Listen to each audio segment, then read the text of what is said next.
உங்களுடன் ஸ்டாலின் இந்த ஸ்கீம் பத்தி தமிழ்நாட்டில் இருக்கிற எல்லாருக்குமே தெரியும். இந்த திட்டத்துக்கு வந்த மிகப்பெரிய சோதனை என்ன தெரியுங்களா?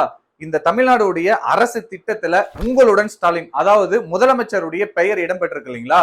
இந்த மாதிரி அரசு திட்டத்துல முதலமைச்சர்கள் பெயர், அதாவது அரசியல் கட்சி தலைவர்கள் பெயர் வந்து இடம்பெறக்கூடாது, இந்த மாதிரி இடம்பெயர்றதை ஏற்கவே முடியாது அப்படின்னு சொல்லிட்டு உயர்நீதிமன்றம் சொல்லியிருக்காங்க.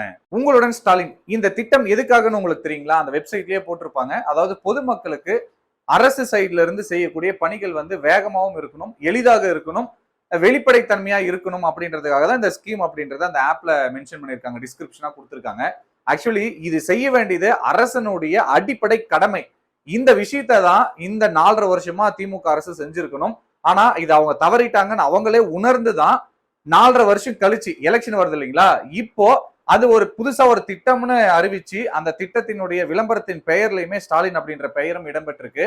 ஒரு பேசிக்கா அரசு செய்ய வேண்டிய கடமையை 4.5 வருஷமா செய்ய தவறிட்டு 4.5 வருஷம் கழிச்சு எலெக்ஷன் வருதுன்னு சொல்லிட்டு இப்படி ஒரு ஸ்கீமை, இதுக்குன்னு ஒரு தனி ஸ்கீமை அறிவிச்சு பண்ணியிருக்காங்க.